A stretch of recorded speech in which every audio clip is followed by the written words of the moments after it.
आदमी को जैसे ही पता चलता है कि कार 24 कैरेट गोल्ड से बनी हुई है, वह जल्दी से कार के ऊपर लगे हुए पेंट को स्क्रैच करता है। आज वो 188 मंजिला ऊंची इमारत से 3 बिलियन की पोर्स गाड़ी को चुराने वाले थे। वह सबसे पहले गाड़ी को बिल्डिंग की रूफ टॉप पर ले जाते हैं और मचान को धीरे धीरे कम किया जाता है। उसके बाद खिड़कियों पर लगे कांच को हटाया जाता है और कार को सुरक्षित रखने के लिए उसको एक रस्सी से बांध दिया जाता है। फिर आगे 2 लोग कार को धीरे से बाहर धकेलते हैं। ऊपर मंजिल पर बैठे लोगों को कार को खींचने के लिए सूचित किया जाता है और कार को जल्दी से रूफ टॉप पर खींच लिया जाता है। कार हवा में ही थी, तभी नीचे खड़ी भीड़ कार को देख लेती है, लेकिन भीड़ को ये खेल से ज्यादा कुछ समझ नहीं आता है। कार को धीरे धीरे 128वीं मंजिल पर लाया जाता है, जहाँ पर जैक पहले से ही मौजूद था। कार को देखते ही वह जल्दी से रस्सी को आयरन फ्रेम से बांध देता है। कार को पूरी तरह सुरक्षित करने के बाद वह कार को अंदर खींचने के लिए जाता है, लेकिन उसका बैलेंस बिगड़ता है और वह कार से ही लटक जाता है। अब $3 बिलियन उनकी आंखों के सामने कचड़े में जाने वाले थे, इसलिए एडम और स्मिथ रस्सी की मदद से जल्दी उस कार तक पहुंच जाते हैं। जैक की हिम्मत अब जवाब दे चुकी थी, उसका हाथ छूट जाता है, लेकिन तभी आदमी उसका हाथ पकड़ लेता है और उसे बचा लेता है। फिर दोनों कार में बैठ जाते हैं और रॉक एंड रोल करने लगते हैं। हजारों झूलों के पश्चात आखिरकार जैक कार में रस्सी फंसा लेता है, लेकिन तभी एक और दिक्कत हो जाती है। जैक ने जिस आयरन फ्रेम में रस्सी को बांधा था वह ज्यादा लोड होने की वजह से नीचे गिर जाता है, लेकिन अंततः सब कुछ स्थिर हो जाता है और कार को सफलतापूर्वक 188 फ्लोर पर उतार लिया जाता है। अब सब कुछ सही से हो गया था। अब बस एडम के आदमी जैसे ही कार को दोबारा से उसकी सही जगह पर रखने वाले होते हैं, लेकिन तभी वहाँ पर टाइसन और फीमेल ऑफिसर आ जाती है। उनकी चोरी का प्लान सबके सामने आने वाला था। आदमी कार को वापस ले जाने के लिए लिफ्ट शुरू करता है। उनके मन में एक सवाल आता है, आखिर एडम और उन सभी को कार क्यों चाहिए? परिणाम ये निकलता है कि एडम एक प्रॉपर्टी मैनेजर है और उसे कोई चिंता भी नहीं है। उसने जिंदगी भर ईमानदारी से काम किया जब तक कि वह बूढ़ा नहीं हो गया, लेकिन जल्द ही एक दिन उसके जीवन में कुछ हो जाने के कारण उसकी जिंदगी ही पूरी तरह से बदल गई। टाइसन एक रईस था जो कि बिल्डिंग के टॉप फ्लोर पर रहता था। उसने अपने ड्राइवर को रोज की तरह दोपहर के बाद आने को कहा, लेकिन टाइसन अभी तक नीचे नहीं उतरा। ड्राइवर को शक हुआ कुछ न कुछ तो गलत है। तभी एक कार वहाँ पर पार्क होती है और 4 आदमी बंदूक निकाल कर बाहर निकलते हैं। एडम को महसूस होता है कि उन लोगों ने फ्लैट को अपना टारगेट बनाया है। वह जल्दी से सिक्योरिटी गार्ड के पास जाता है और सारी बात बताता है और जब वह सर्विलेंस रूम में जाकर देखता है तो वह आश्चर्यचकित हो जाता है, क्योंकि टाइसन को 2 लोग अपने साथ ले जा रहे थे। वह लोग कुछ कर पाते उससे पहले ही टाइसन को उठवा लिया गया है। एडम जल्दी से दौड़ता है और अपने दोस्तों से पुलिस को बुलाने के लिए कहता है और वह खुद कार के पीछे दौड़ लगा देता है, लेकिन तभी कार की स्पीड ज्यादा होने की वजह से वह पलट जाती है। अभी मौके पर वहाँ पर पुलिस पहुँच जाती है और जल्दी से उनको गिरफ्तार कर लेती है। एडम पूरी तरह आश्चर्यचकित हो गया, क्योंकि ये सिर्फ किडनैपिंग नहीं थी। टाइसन के ऊपर स्टॉक मार्केट में हेरफेर करने का भी आरोप है। उसके साथ जो 3 साल पहले हुआ था उससे भी बुरा ये था, क्योंकि टाइसन ने एडम से वादा किया था कि 5 साल में पैसे 2 गुने हो जाएंगे। इसलिए एडम ने अपने और अपने कलीग के पैसे उसके पास रख दिए थे। लेकिन अब एडम के साथ बहुत बड़ा स्कैम हो चुका था, क्योंकि अगले दिन टाइसन दोबारा से अपने घर में आकर घुस जाता है। पुलिस लोगों को बताती है कि एडम को स्वतंत्र होने के लिए FBI की निगरानी में सिर्फ 72 घंटे रहना होगा, नहीं तो उसे दोबारा से पुलिस के पास भेज दिया जाएगा। टाइसन सामने खड़ी पोर्स कार को देखता है और एक मीठी सी मुस्कान मुस्कुराता है और कहता है उस रात से तो आज बेहतर है। दूसरी तरफ एक सिक्योरिटी गार्ड ट्रेन के सामने कूदकर जान देने की कोशिश करता है। एडम उससे बात करता है तो उसे पता चलता है कि उसने सारे अपने पैसे और पेंशन टाइसन को दे दिए हैं और अगर टाइसन को बैंकरप्ट घोषित कर दिया जाएगा तो उसके सारे पैसे चले जाएंगे। एडम जब यह सुनता है तो उसे बहुत ज्यादा गुस्सा आ जाता है। वह वहाँ से निकलता है और सीधे टाइसन के घर पर जाता है और उसे फटकार लगाकर पूछता है। इस पर टाइसन कहता है कि उसने पहले ही बताया था कि इन्वेस्टमेंट रिस्की है, लेकिन तब भी उन लालची लोगों ने इन्वेस्टमेंट किया और अब मैं उनकी कोई मदद नहीं कर सकता। इसके बाद एडम को बहुत ज्यादा गुस्सा आ जाता है और वो वहाँ पर रखे बेसबॉल बैट को उठाता है और उसकी पोर्स गाड़ी का शीशा तोड़ देता है। इसके बाद एडम और उसके दोस्त साथ मिलकर डिसाइड करते हैं कि सबकी मेहनत का पैसा वापस लाया जाएगा। इस काम को करने के लिए वो किसी भी हद तक चले जाएंगे, लेकिन पैसा ही वापस लेकर आएंगे। टाइसन की संपत्ति की खबर जुटाने के लिए एडम पुलिस ऑफिसर मैरी के पास जाता है। वो बताती है कि पुलिस स्टेशन में टाइसन की संपत्ति का कोई भी एविडेंस नहीं है। एडम ये सुनकर बहुत ज्यादा निराश हो जाता है, लेकिन तभी मैरी उसे और बुरी खबर सुनाती है। कहती है अगर टाइसन की संपत्ति का पता भी चल जाएगा तो उसकी नीलामी होगी और सारा पैसा बैंक की पॉकेट में चला जाएगा और सिक्योरिटी गार्ड्स को कोई भी कंपनसेशन नहीं मिलेगा। तभी मैरी एडम को एक और बात बताती है कि टाइसन ने 1-2 दिन में ही $200 मिलियन निकाले हैं, लेकिन वो अभी तक मिसिंग है। जब टाइसन को अरेस्ट किया गया तो उसकी सभी जगह चेक की गई, लेकिन वो पैसे कहीं भी नहीं मिले। मैरी एडम से कहती है अगर तुम वो पैसे ढूंढ लेते हो तो तुम टाइसन को सजा दिलवा सकते हो। मैरी की इस बात पर एडम का दिमाग चलता है और उसे याद आ जाता है कि टाइसन ने एक सेफ खरीदा है। उसी समय एडम के दिमाग में एक प्लान आता है, लेकिन वह इस प्लान को अकेले नहीं कर सकता है। इस वजह से वो अपने कलीग के पास जाता है जिसको कुछ दिन पहले ही नौकरी से निकाला गया है। आगे एडम अपने प्लान को उन तीनों को बताता है। यह कुछ दिन पहले की ही बात है जब एडम घर को रिनोवेशन का काम कर रहा था। उसी दिन टाइसन घर पर एक सेफ लाया था। $200 मिलियन उसी दिन ट्रांसफर हुए थे। जरूर टाइसन ने उन पैसों को अपने घर में ही छिपाया होगा। फिर आगे एडम बताता है कि उसने सभी वालों का रिनोवेशन किया, लेकिन सिर्फ एक वाल को टाइसन ने छुड़वा दिया। ना हो बॉक्स इसी वाल में हो सकता है। तभी वहाँ पर बैठे सभी लोग पूरी की पूरी स्टोरी समझ जाते हैं। अब एडम अपने पूरे प्लान को पूरी तरह से समझा चुका था, लेकिन वहाँ पर बैठे सभी लोग अवाक हो जाते हैं। उन्हें $200 मिलियन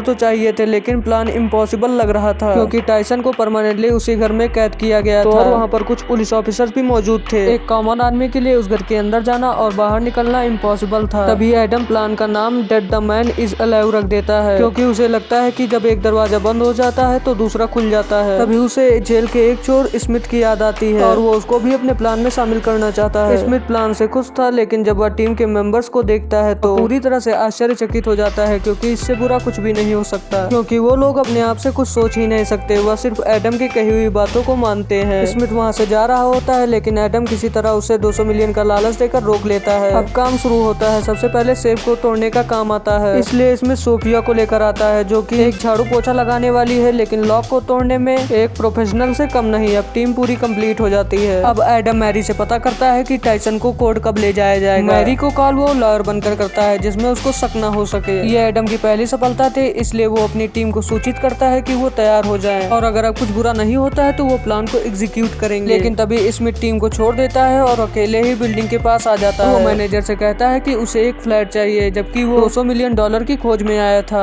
एडम उसे देख लेता है और वो समझ जाता है कि तुम सभी को धोखा दे रहा है और वो अपने साथियों के साथ बिल्डिंग के पास पहुंच जाता है। वहीं दूसरी तरफ स्मिथ मैनेजर को एक कमरे में बंद कर देता है और खुद अकेला टाइसन के घर के अंदर घुस जाता है। लेकिन तभी एडम इलेक्ट्रिक स्विच के पास पहुंचता है और स्मिथ को फ्लैट के अंदर लॉक कर देता है और फिर वो अपने साथियों के साथ टाइसन के घर के अंदर जाता है और वो बीच वाली दीवार को तोड़ने लगता है और उनकी एक्सपेक्टेशन के मुताबिक वहाँ पर उनको एक तिजोरी भी मिल जाती है। लेकिन तभी वहाँ पर स्मिथ पहुंच जाता है और उनके ऊपर गन तान देता है। एडम यहाँ पर पूरी तरह फंस चुका था, लेकिन तभी वहाँ पर सोफिया आ जाती है। अब जैसे ही वो तिजोरी को खोल कर देखते हैं, पूरी की पूरी खाली थी। तिजोरी को खाली देखकर सभी लोग निराशा से भर जाते हैं, लेकिन तभी स्मिथ को गुस्सा आ जाता है और वो गन छीनने की कोशिश करने लगता है और इसी खींचातानी में एक गोली चलती है और वो कार को जाकर लग जाती है। एडम बहुत ही ज्यादा आश्चर्यचकित हो जाता है जब वो देखता है कि कार सोने की बनी हुई है। उसी के अगले सीन में टाइसन वहाँ पर आ जाता है और वो देखता है कि कार उसकी वहाँ पर नहीं है और पुलिस ऑफिसर को फटकार लगाता है और कहता है अगर मेरी फरारी नहीं मिली तो मैं तुम सभी को सस्पेंड करवा दूंगा। वहीं दूसरी तरफ जब पुलिस टूटे हुए सेफ को देखती है तो उसको दोबारा से जेल ले जाया जाता है और वो जेल में चक्की पीसता है। वहीं दूसरी तरफ एडम कार के पार्ट को डिसमेंटल करके सभी को बांट देता है। अब सभी के जीवन में दोबारा से खुशियां आ चुकी थी। तुम्हें इस मूवी से क्या सीखने को मिला कमेंट में जरूर बताना। तब तक के लिए चैनल को सब्सक्राइब कर लो।